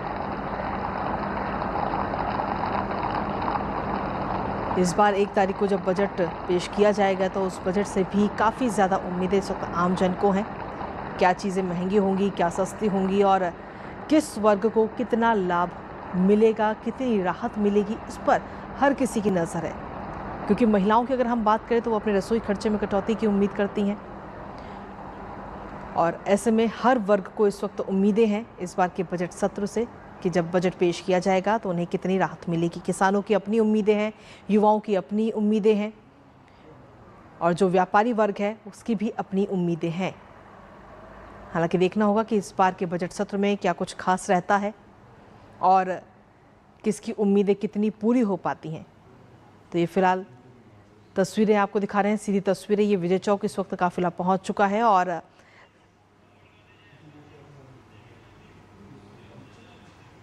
संविधान का आर्टिकल 87 यानी अनुच्छेद 87, इस अनुच्छेद के अनुसार राष्ट्रपति के संसद में संबोधन से सत्र की शुरुआत होती है। ये एक पारंपरिक शुरुआती दस्तूर है। काफिला जो कि संसद भवन परिसर के द्वार पर पहुंच गया है और अंदर प्रवेश कर रहा है। राष्ट्रपति द्रौपदी मुर्मू संसद भवन में प्रवेश करती है। ये एक पारंपरिक शुरुआती दस्तूर है, राष्ट्रपति का अभिभाषण, जिसका उद्देश्य सरकार की उपलब्धियों, नीतियों और आगामी योजनाओं का व्यापक रोड मैप पेश करना है। काफिला संसद भवन परिसर पहुंच चुका है। 11 बजे संसद की कार्रवाई, और तस्वीरों में हम देख रहे हैं प्रधानमंत्री नरेंद्र मोदी का आगमन संसद भवन में हो चुका है। लोकसभा अध्यक्ष उनका अभिवादन करते हुए, और प्रधानमंत्री नरेंद्र मोदी अब मौजूद संसद भवन में, और राष्ट्रपति का काफिला भी संसद भवन पहुंच चुका है। ये भव्य और पारंपरिक काफिला लाल बग्घी में सवार होकर राष्ट्रपति का आगमन,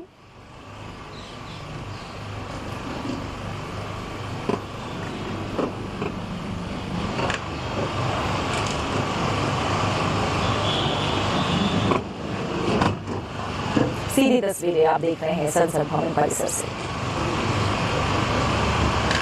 भारतीय संविधान आर्टिकल 87, जिसके तहत राष्ट्रपति लोकसभा के प्रत्येक आम चुनाव, यानी जब भी आम चुनाव होगा उसके बाद जो पहला सत्र होगा उसकी शुरुआत राष्ट्रपति के अभिभाषण के साथ होगी, और हर साल का जो पहला सत्र होगा वो, जो कि आमतौर पर बजट सत्र होता है, इस दौरान संसद के दोनों सदनों की संयुक्त बैठक को राष्ट्रपति संबोधित करते हैं। राष्ट्रपति द्रौपदी मुर्मू, जिनके काफिला पहुंच चुका है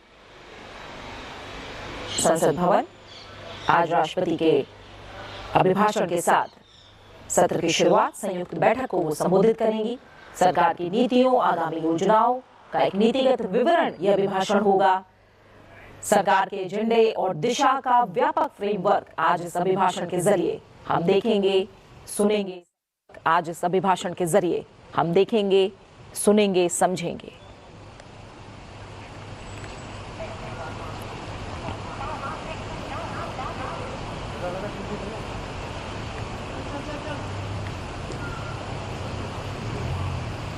आर्टिकल 87 अनुच्छेद 87 राष्ट्रपति का एक विशेष संबोधन से जुड़ा हुआ, जो हर साल और नई सरकार बनने के बाद अनिवार्य है।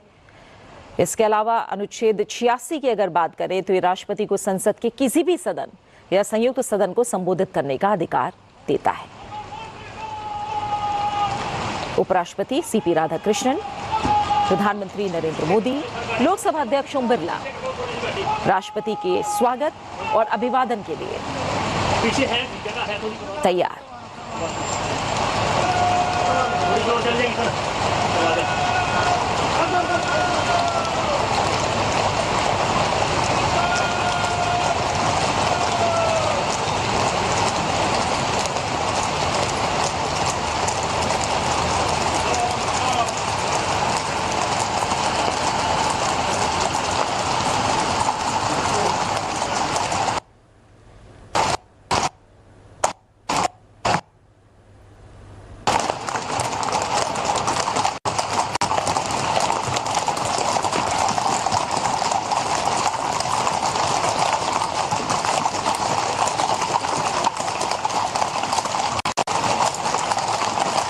राष्ट्रपति द्रौपदी मुर्मू का आगमन हो चुका है।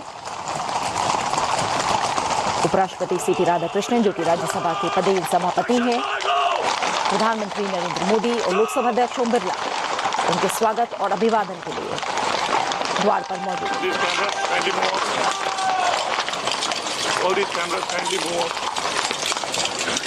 सामने से हट जाइए, राष्ट्रपति जी को सलामी मिलेगा, आप सामने से हट जाइए। मीडिया प्लीज सामने से हट जाएं, राष्ट्रपति जी को सलामी मिलेगा। आप जो है प्रोग्राम खराब कर रहे हैं, साइड में जाइए।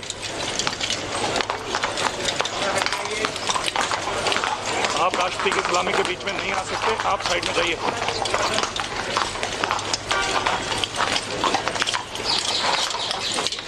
सेंटर कैमरा प्लीज, साइड में जाइए। राष्ट्रपति पहुंच चुके हैं। कैमरामैन साइड में जाइए। उपराष्ट्रपति और राज्यसभा के पदेन सभापति साइड में चलिए। सलामी भी लाइव। सीपी राधाकृष्णन, प्रधानमंत्री नरेंद्र मोदी और लोकसभा अध्यक्ष ओम बिरला हमें एक ही तस्वीर में दिखाई दे रहे हैं। संसदीय कार्य मंत्री किरेन रिजिजू जी भी वहां मौजूद हैं।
संसद भवन में अंदर प्रवेश करती हुई राष्ट्रपति द्रौपदी मुर्मू, उपराष्ट्रपति और राज्यसभा के पदेन सभापति सीपी राधाकृष्णन, प्रधानमंत्री नरेंद्र मोदी, लोकसभा अध्यक्ष ओम बिरला।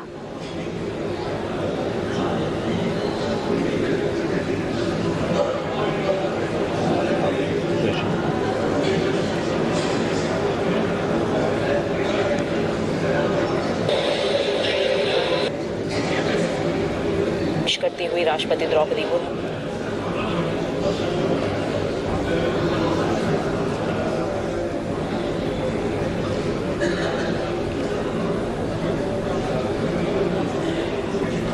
बस कुछ ही पलों में संसद के बजट सत्र की शुरुआत और ये तमाम परंपरा के अनुसार राष्ट्रपति द्रौपदी मुर्मू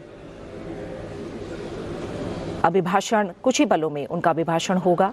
हम तस्वीरों में देख रहे हैं राष्ट्रपति द्रौपदी मुर्मू, उपराष्ट्रपति सीपी राधाकृष्णन, प्रधानमंत्री नरेंद्र मोदी और लोकसभा अध्यक्ष ओम बिरला, साथ ही तमाम केंद्रीय मंत्री भी मौजूद हैं।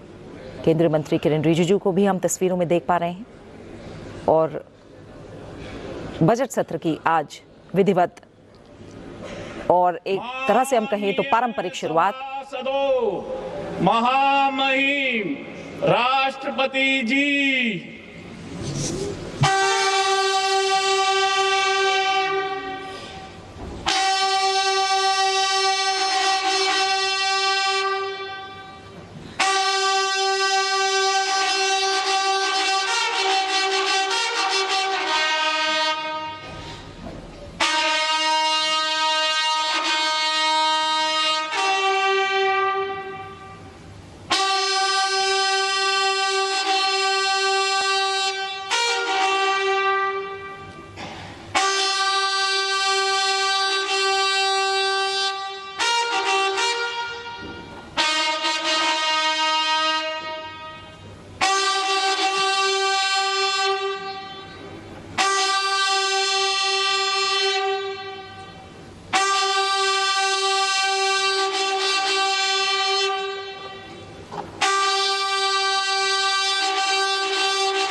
माननीय सदस्यगण, संसद के इस समावेश सत्र को संबोधित करते हुए मुझे अत्यंत खुशी हो रही है।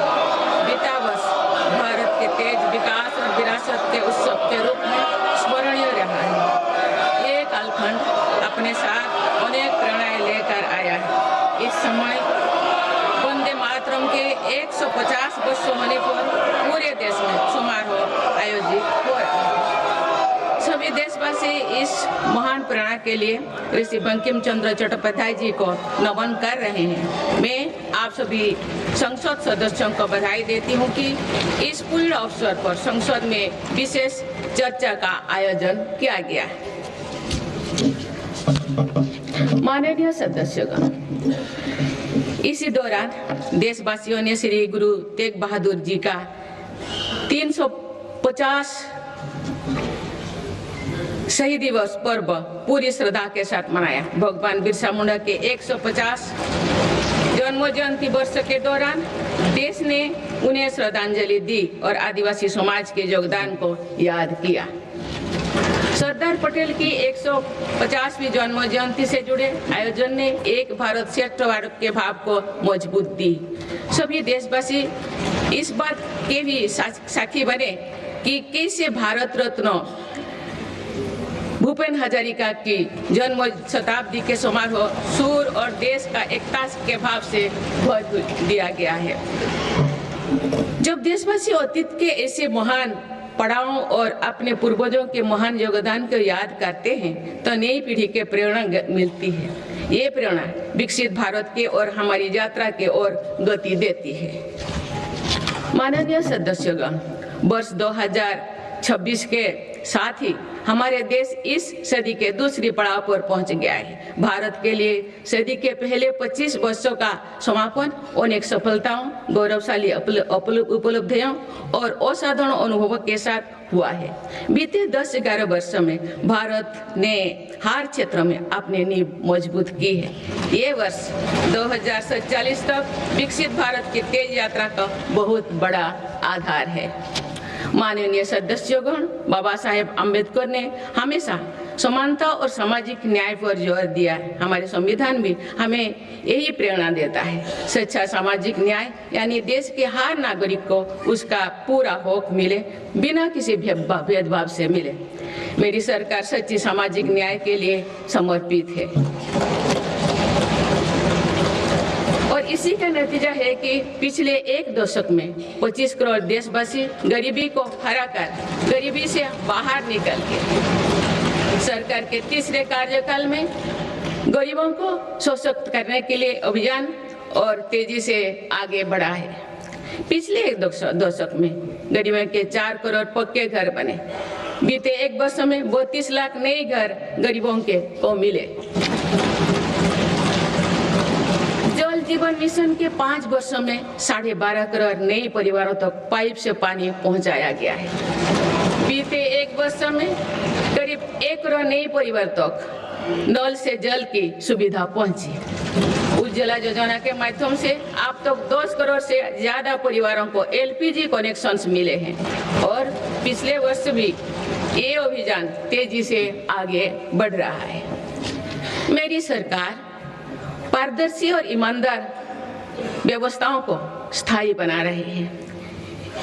इसी एक वर्ष में सरकार ने 7.25 लाख करोड़ रुपया से अधिक लाभ डीबीटी के माध्यम से सीधे लाभार्थियों को पहुंचाया।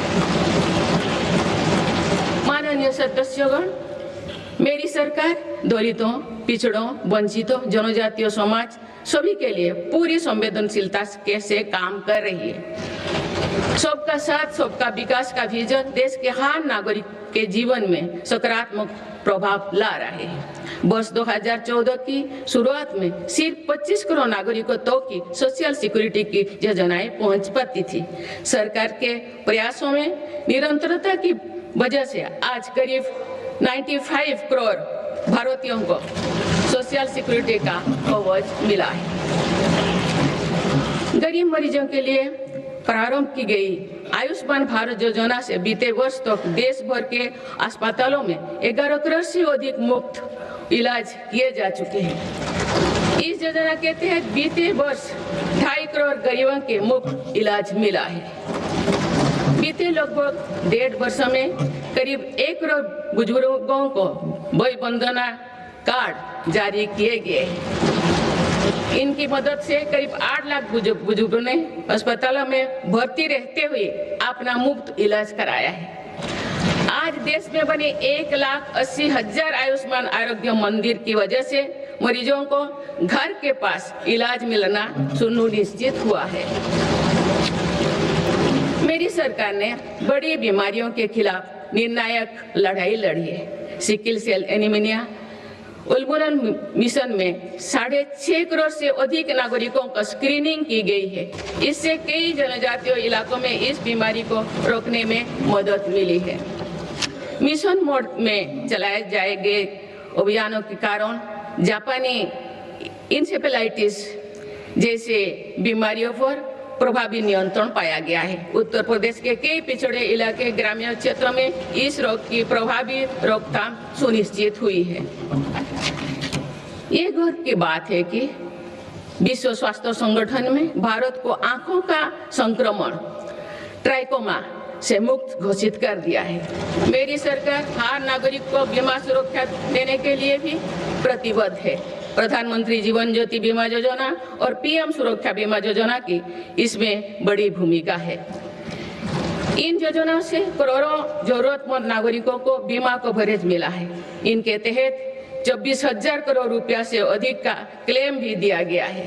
ये योजनाएं संकट के समय करोड़ों गरीबों का संबल बनी है।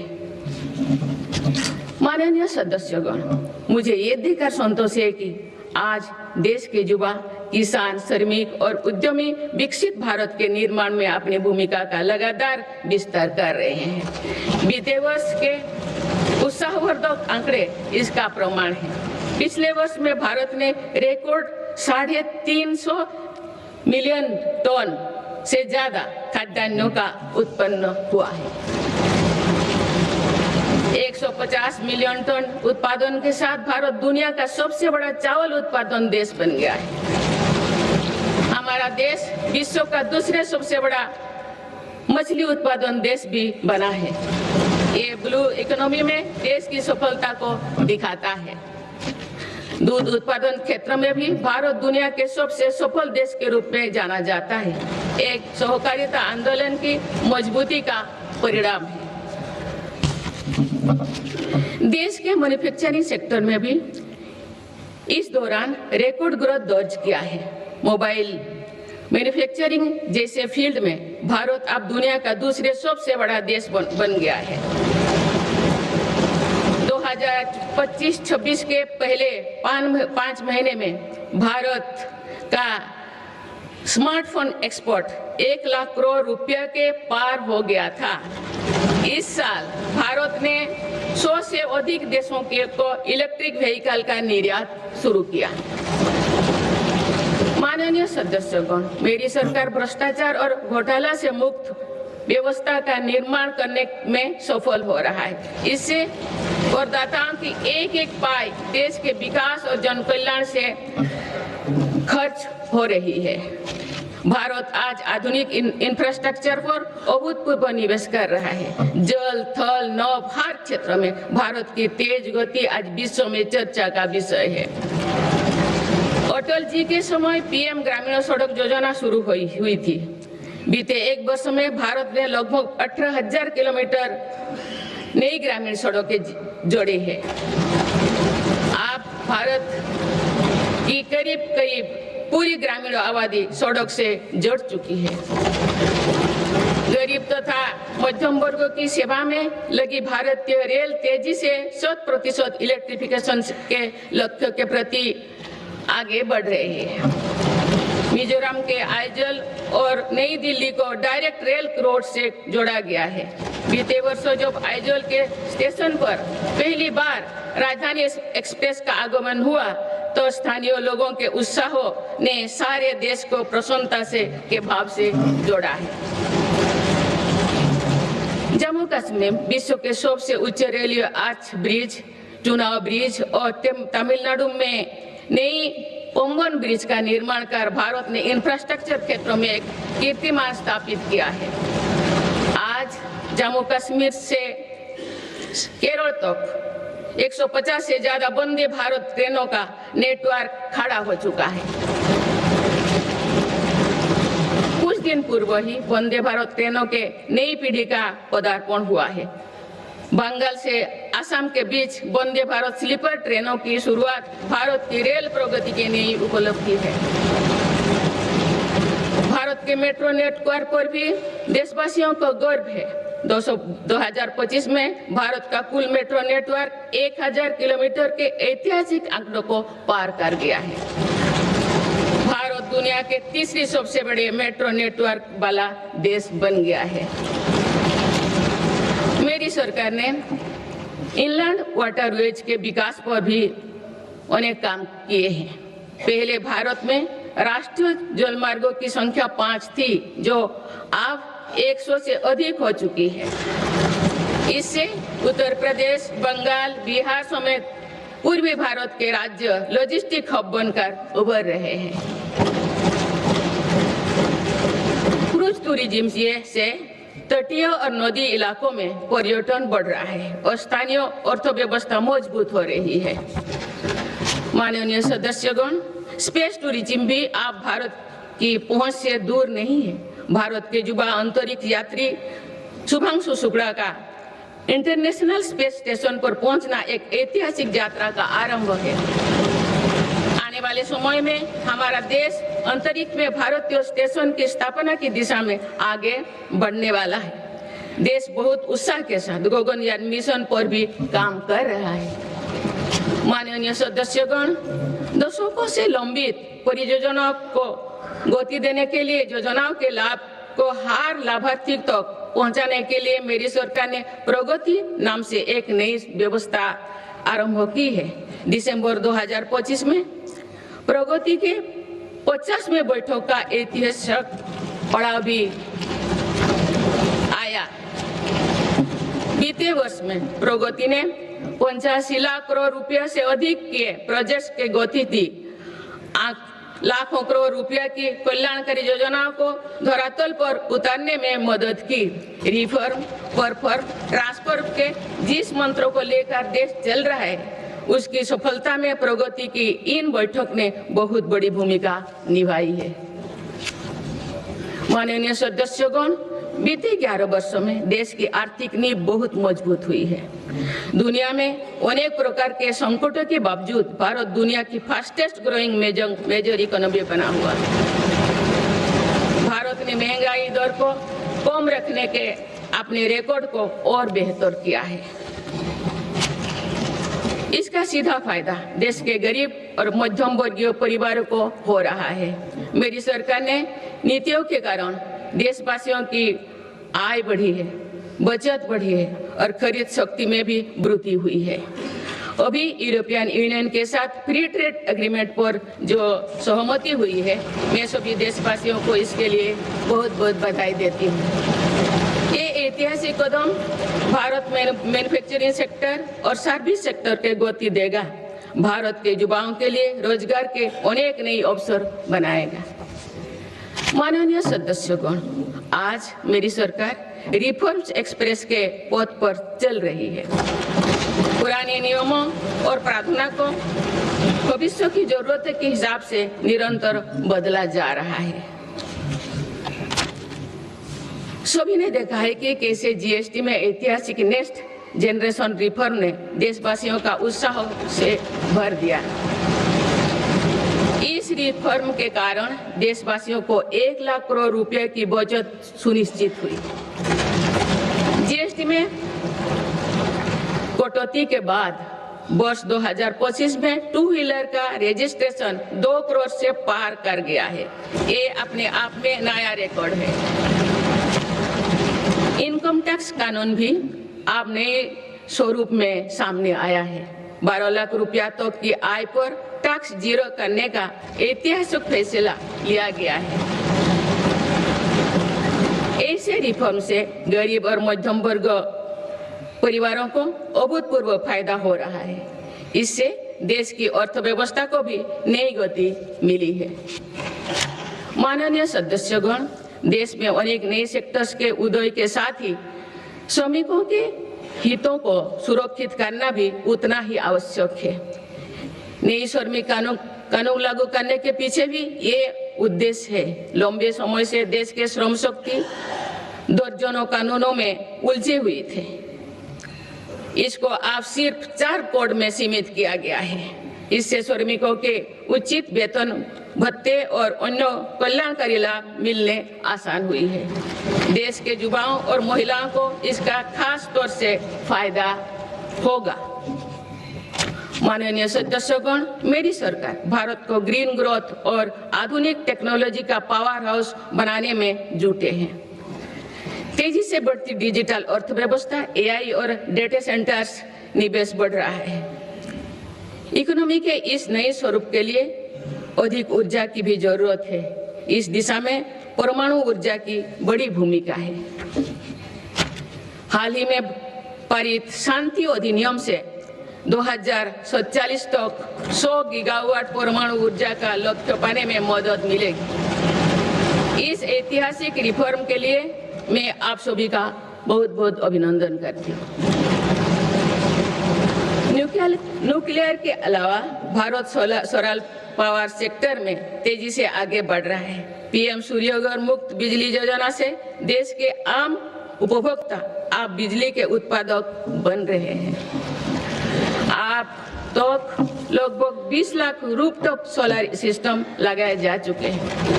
इससे लाखों परिवारों के घर में बिजली का उत्पादन बढ़ा है और इन परिवारों के बिजली बिल कम हुई है। इन सभी प्रयासों से भारत 1 दशक के अंत तक 500 गीगावाट की रिन्यूएबल एनर्जी कैपेसिटी को लक्ष्य पर जरूर हासिल करेगा।